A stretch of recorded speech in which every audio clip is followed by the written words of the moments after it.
आप पाएंगे कि प्रेम की यात्रा कोई साधारण यात्रा नहीं है। प्रेम पाने से कहीं बड़ा रहस्य है प्रेम के योग्य बनना, और यही वह सत्य है जिसे लोग समझ नहीं पाते। वे शिकायत करते हैं कि हर बार जब वे किसी सही व्यक्ति के करीब पहुंचते हैं, सब कुछ टूट जाता है, दरवाजे बंद हो जाते हैं, रिश्ता खत्म हो जाता है, अकेलापन बढ़ जाता है। जैसे कोई अदृश्य शक्ति आपको उस प्रेम से दूर खींचती है जिसे आप सोलमेट कहते हैं।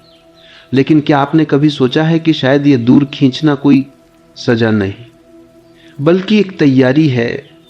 जैसे सुनार सोने को आग में डालकर कुंदन बनाता है, उसी तरह ब्रह्मांड आपकी आत्मा को तपाता है, ताकि जब प्रेम आए तो आप उसके बोझ तले टूटे नहीं बल्कि खिले रहें। जब तक मनुष्य कामयाब होने का भार संभालने लायक न बन जाए, सफलता नहीं आती। और जब तक आत्मा प्रेम के वजन को उठाने लायक न हो जाए, सोलमेट नहीं आता। यह जीवन की साजिश नहीं, जीवन की योजना है, अस्तित्व का विधान है। सदियों पहले ऋषि जंगलों में नहीं जाते थे क्योंकि उन्हें दुनिया से नफरत थी।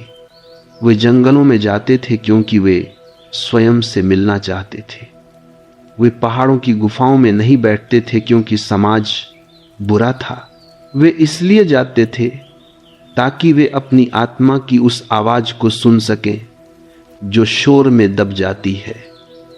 यही है पहली कसौटी, एकांत की अग्नि परीक्षा। ब्रह्मांड आपको बिना कारण अकेला नहीं छोड़ता। वह आपको आपके सबसे गहरे सत्य से मिलवाने के लिए अकेला छोड़ता है। क्योंकि जब आप अकेले होते हैं, तभी आप अपने भीतर के डर, अपने छिपे घाव, अपने अधूरे सपने, अपने भूले हुए दर्द से मिलते हैं। यही वो आईना है जिससे लोग सबसे ज्यादा डरते हैं। कोई व्यक्ति दुनिया से नहीं भागता, वो अपने खुद के प्रतिबिंब से भागता है। इसीलिए ब्रह्मांड बार बार आपको अकेलेपन में फेंकता है, क्योंकि जब तक आप अपने साए से नहीं मिलेंगे, आप किसी और की रोशनी को संभाल नहीं पाएंगे। लोग कहते हैं मैं अपने सोलमेट को पाना चाहता हूं, पर कोई यह नहीं पूछता क्या मैं खुद उसके लिए तैयार हूं। अकेलेपन की रातें आपके खिलाफ नहीं, आपके पक्ष में होती हैं।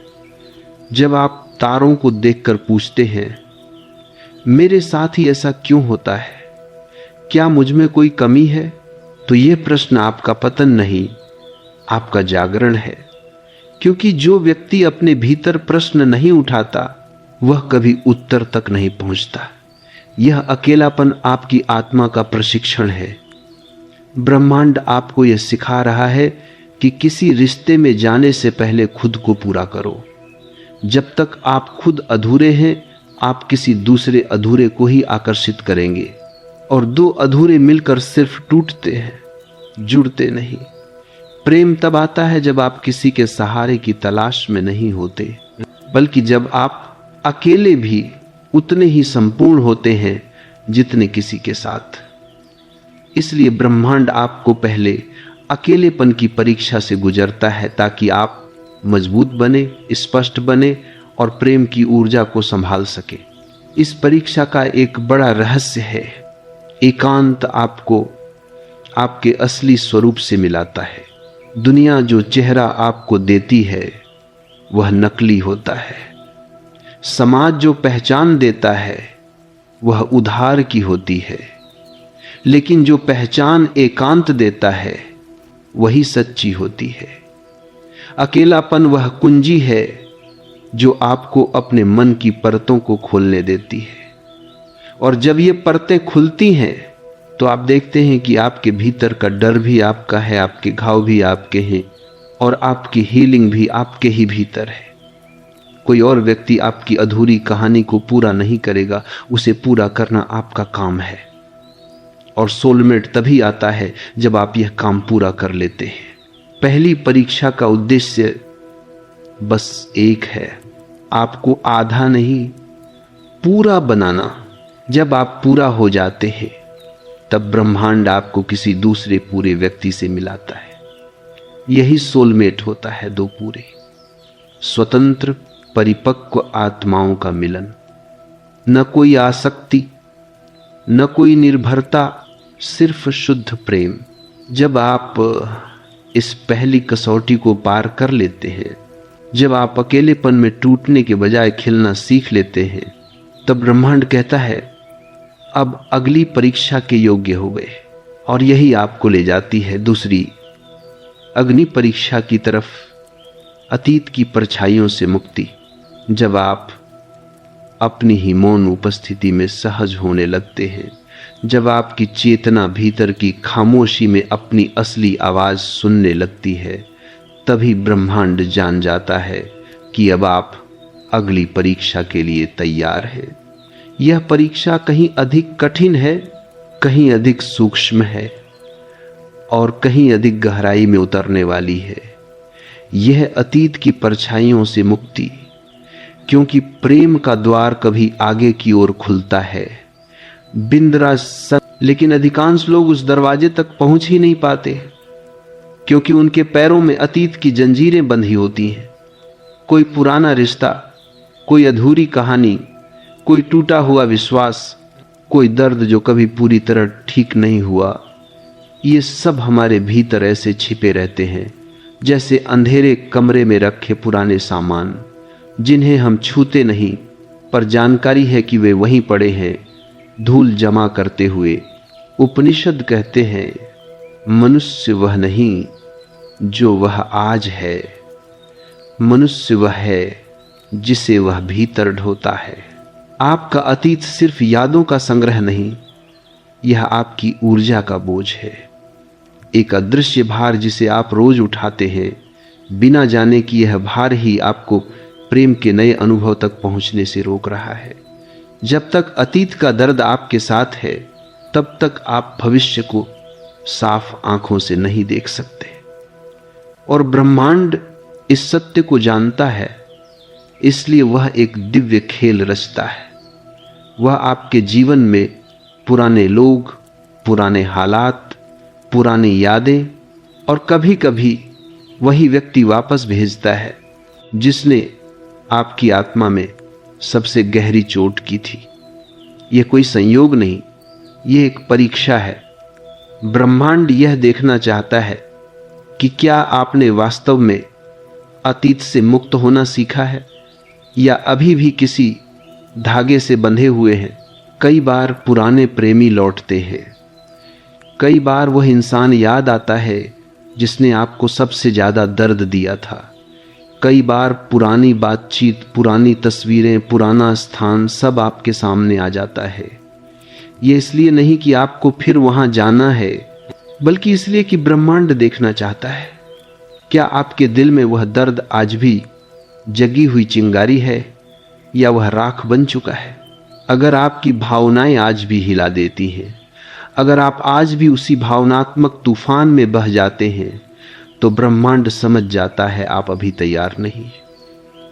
क्योंकि जिस आत्मा में पुराना डर है वह नए प्रेम को संभाल नहीं सकती। जिस हृदय में पुराना घाव है वह नए स्पर्श को ग्रहण नहीं कर सकता। और यही वह गहरी बात है जिसे लोग समझ नहीं पाते। अतीत का लौटना आपका परीक्षा पत्र है, आपका भविष्य नहीं।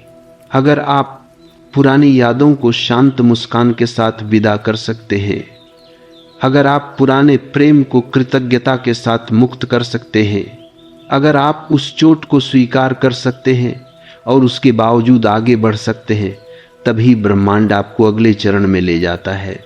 क्योंकि प्रेम का मार्ग साफ दिल मांगता है ना, कि आधे भरा हुआ आधा टूटा हुआ हृदय। प्राचीन ऋषियों ने यह ज्ञान हजारों साल पहले अनुभव से पाया था। वे कहते थे अतीत वह जाल है जिसमें मनुष्य उलझा रहता है। जो अतीत से मुक्त हो गया वह आधा मुक्त हो गया। और आज का विज्ञान उसी दिशा में इशारा कर रहा है। न्यूरोसाइंस कहती है कि आपकी स्मृतियां केवल मानसिक चित्र नहीं, वे न्यूरोलॉजिकल पैटर्न हैं। हर पुरानी याद आपके मस्तिष्क में बिजली के रास्ते बनाती है और हर बार जब आप अतीत को याद करते हैं वह रास्ता और गहरा हो जाता है। यानी अगर आप किसी पुराने दर्द को पकड़े रखते हैं तो आप उसे फिर अपने भीतर जगाते रहते हैं। आप ही वह घाव रोज नया करते रहें, चाहे अनजाने में ही सही। ब्रह्मांड आपको इन पुराने रास्तों को तोड़ने की परीक्षा देता है। वह यह देखना चाहता है कि क्या आप पुराने बंधनों को पहचान सकते हैं, उन्हें छोड़ सकते हैं और अपने भीतर एक नई ऊर्जा के साथ आगे बढ़ सकते हैं। क्योंकि जब तक आपकी आत्मा अतीत की चोटों से भरी है तब तक आपके कंपन में प्रेम की फ्रीक्वेंसी पैदा नहीं हो सकती। जब तक आपकी ऊर्जा अतीत के बोझ में धंसी हुई है तब तक आप अपने सोलमेट के कंपन से मेल नहीं खा सकते। याद रखिए, सोलमेट मिलने का नियम बहुत सरल है। आप उसी प्रेम को आकर्षित करते हैं जिसकी आप ऊर्जा बन चुके हैं। अगर आप अतीत के बोझ से भरे हैं तो आप बोझ देने वाले लोगों को आकर्षित करेंगे। अगर आप अतीत के दर्द में जी रहे हैं तो आप दर्द देने वाले प्रेम को आकर्षित करेंगे। अगर आप अतीत से मुक्त हैं तभी आप उस व्यक्ति को आकर्षित करेंगे जिसके साथ भविष्य का प्रेम खिलेगा।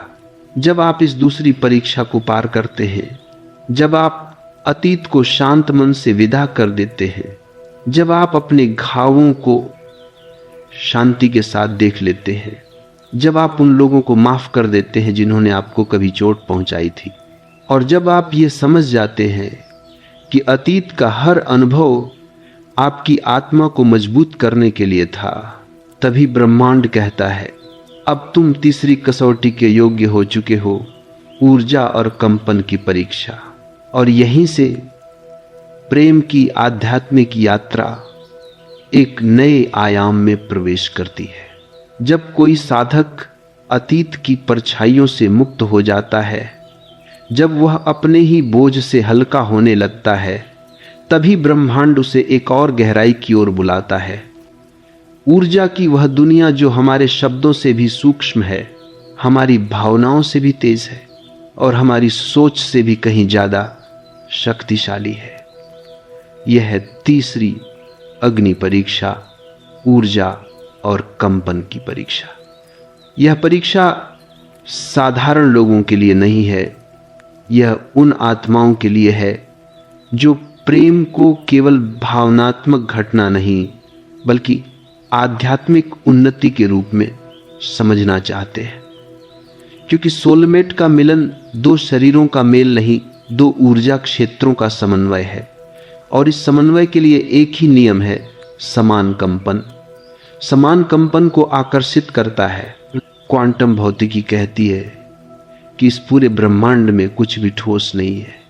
हम जिन चीज़ों को छू सकते हैं, महसूस कर सकते हैं, देख सकते हैं, वे सच में वस्तुएं नहीं बल्कि लगातार कांपती हुई ऊर्जा है।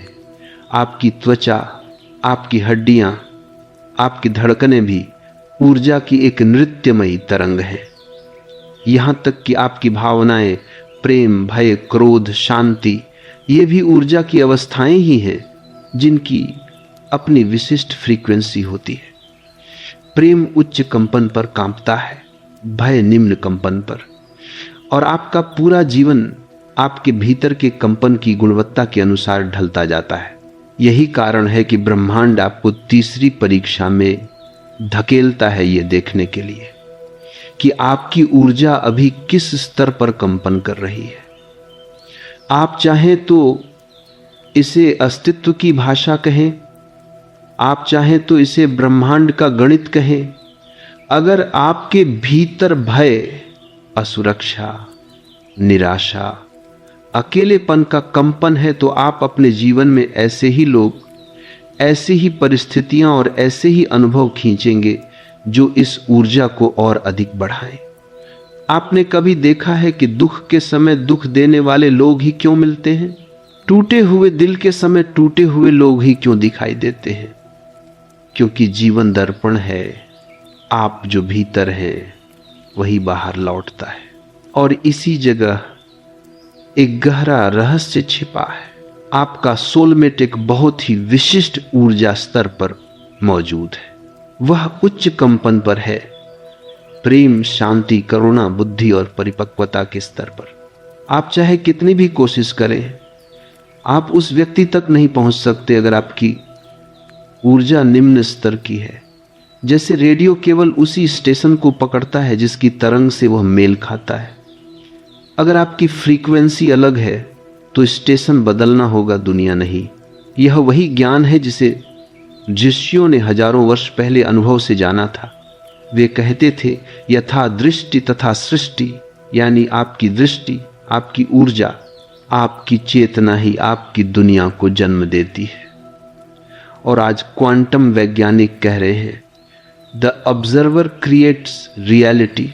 दोनों के शब्द अलग हैं, लेकिन सत्य एक ही है। पहले अपनी ऊर्जा बदलो, फिर अपनी दुनिया बदलती है। अब सोचिए, अगर आप अपने भीतर अकेलेपन की कंपन लिए बैठे हैं तो आपका सोलमेट कैसे आए?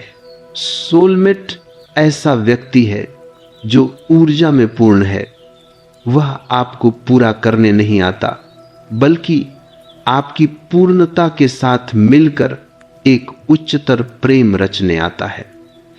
अगर आप भीतर खाली हैं तो प्रेम रखने वाला व्यक्ति आपके जीवन में टिक भी जाए तो उसकी ऊर्जा आपके खालीपन को नहीं भर सकती, वह केवल आपके घावों में उलझ जाएगा। इसीलिए ब्रह्मांड आपको एक कठोर व सुंदर परीक्षा से गुजारता है। बाहर प्रेम ढूंढना छोड़ो, भीतर प्रेम पैदा करो। जब आपके भीतर प्रेम का कंपन उठने लगता है, जब आपकी ऊर्जा हल्की और प्रसन्न होने लगती है, जब आपकी चेतना कृतज्ञता, करुणा और आत्मसम्मान से भरने लगती है, तभी आप उस व्यक्ति को आकर्षित करने लगते हैं जिसकी ऊर्जा आपसे मेल खाती है।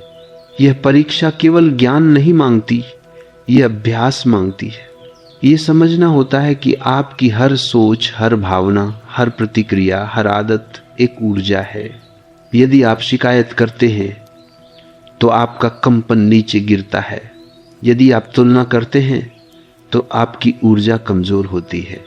यदि आप कृतज्ञ होते हैं तो आपकी ऊर्जा बढ़ती है। यदि आप ध्यान करते हैं तो आपकी कंपन शुद्ध हो जाती है। इसलिए ब्रह्मांड आपको ऐसी परिस्थितियों में डालता है जहां आपकी ऊर्जा का असली चेहरा सामने आए। कभी अचानक जीवन में शांति के पल आते हैं और कभी अचानक गहरी निराशा।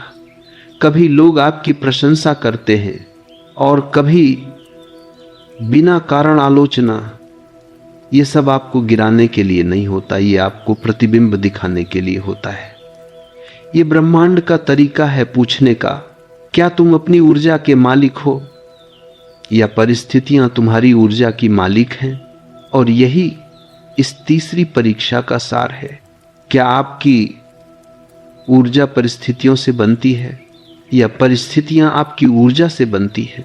जब आपका उत्तर दूसरा वाला हो जाता है, जब आप सीख लेते हैं कि आपकी ऊर्जा आपकी जिम्मेदारी है, जब आप समझ जाते हैं कि कुछ भी हो जाए आप भीतर से स्थिर रह सकते हैं, तभी ब्रह्मांड आपको अगले द्वार पर ले जाता है।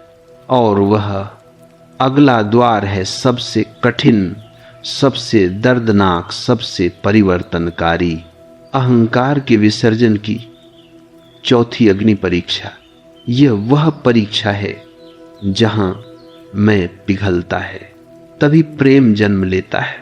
जब साधक अपनी ऊर्जा को शुद्ध करना सीख लेता है, जब वह समझने लगता है कि उसकी तरंगें ही उसकी दुनिया बनाती हैं, जब वह अतीत की जंजीरों से मुक्त होकर वर्तमान में कदम रखता है, तभी ब्रह्मांड उसे सबसे कठिन, सबसे दर्दनाक और सबसे परिवर्तनकारी परीक्षा में प्रवेश कराता है।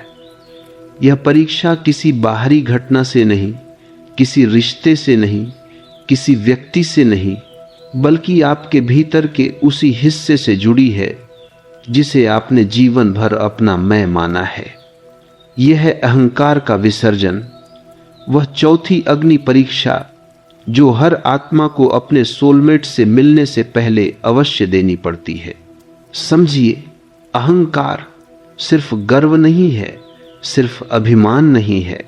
अहंकार वह दीवार है जिसे आपने अपने चारों ओर बनाया है ताकि दुनिया आपको चोट न पहुंचा सके। यह दीवार शुरू में आपकी रक्षा करती है, लेकिन धीरे धीरे यही दीवार आपको एक कैदी बना देती है। यह आपको चोट से बचाती है, लेकिन प्रेम से भी दूर कर देती है। यह आपको अकेलापन महसूस नहीं होने देती, पर आपको गहरे संबंधों का अनुभव भी नहीं होने देती। अहंकार कहता है मैं सही हूं, जबकि प्रेम कहता है मैं खुला हूं। अहंकार कहता है मेरा, प्रेम कहता है हमारा। अहंकार कहता है मैं जानता हूं, प्रेम कहता है मैं खुला हूं, सीख रहा हूं। इसीलिए ब्रह्मांड आपको ऐसी परिस्थितियों में डालता है जहां आपका अहंकार टूटने लगता है। आप महसूस करते हैं कि आप किसी से बेहद जुड़ रहे हैं, लेकिन साथ ही आपका भीतर का डर जागता है कि कहीं यह जुड़ाव आपको कमजोर न कर दे। आप ऐसे क्षणों का सामना करते हैं जहां आपको या तो अपनी जिद पकड़े रखनी होगी या प्रेम के लिए झुकना होगा। और यही परीक्षा शुरू होती है, क्योंकि अहंकार को झुकना पसंद नहीं। यह आपको कहता है तुम क्यों माफी मांगो, तुम क्यों पहले संदेश भेजो, तुम क्यों पहले बात करो। लेकिन प्रेम कहता है जो हृदय जुड़ना जानता है वह जीतने की कोशिश नहीं करता, वह समझने की कोशिश करता है। न्यूरोसाइंस कहता है कि जब दो लोग गहरे प्रेम में होते हैं तो उनके मस्तिष्क की तरंगें एक दूसरे के साथ सिंक हो जाती हैं। जैसे दो मोमबत्तियों की लौ एक ही दिशा में झूमने लगती है। इस अवस्था में मैं और तुम का भेद धीरे धीरे पिघलने लगता है। लेकिन अहंकार इस पिघलन से डरता है, क्योंकि उसके लिए यह मृत्यु समान है। वह चिल्लाता है, विरोध करता है, आपको पीछे खींचता है। इसलिए ब्रह्मांड बार बार आपको स्थितियों में डालता है जहां आपका अहंकार चुनौती महसूस करता है, ताकि आप सीख सके कि प्रेम में सुरक्षा नहीं, समर्पण है, नियंत्रण नहीं, विश्वास है, शक्ति नहीं, संवेदनशीलता है। पहला अभ्यास है अपने अहंकार को पकड़ना। जब आप किसी से बहस कर रहे हो, जब कोई आपकी बात न समझ रहा हो, जब कोई आपका सम्मान न कर रहा हो, तो आपके भीतर एक आवाज उठती है, मैं सही हूं, मैं किसी से कम नहीं, मैं क्यों झुकूं। उस आवाज को पकड़ लेना पहला कदम है। दूसरा अभ्यास है उस आवाज को रोकना। एक पल के लिए, सिर्फ एक पल के लिए प्रतिक्रिया न दें। अपने भीतर देखें, क्या यह सच में आपकी आत्मा बोल रही है या यह आपका बचाव तंत्र है, आपकी पुरानी दीवारें हैं। तीसरा अभ्यास है प्रेम को चुनना। यह वह क्षण है जहां पर ब्रह्मांड आपको कसता है। क्या आप रिश्ते को चुनेंगे या अहंकार को? आप हैरान होंगे कि आपके जीवन में अधिकांश संघर्ष इस चौथी परीक्षा के ही कारण होते हैं। आपके भीतर नया प्रेम पैदा हो रहा है, आपका अहंकार खतरा महसूस करता है और फिर वह आपको वही बनाना चाहता है जो आप पहले थे, बंद, सुरक्षित, अकेले।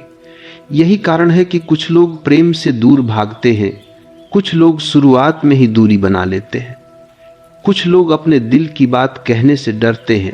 उन्हें लगता है कि वल्नरेबिलिटी कमजोरी है, लेकिन सच्चाई इसका उलट है। वल्नरेबिलिटी ही प्रेम की सबसे बड़ी ताकत है। प्रेम आपको हल्का बनाता है, अहंकार भारी।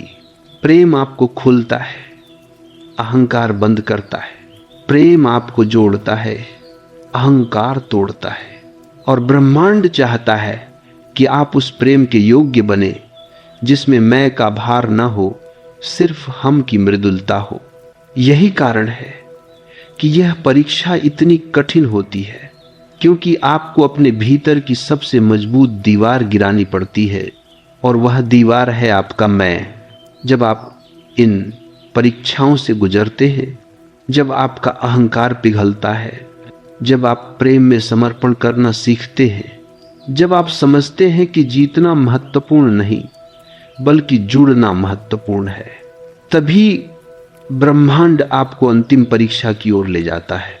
वह परीक्षा जहां आपकी आत्मा का वास्तविक रूपांतरण होता है, जहां आप प्रेम के लिए तैयार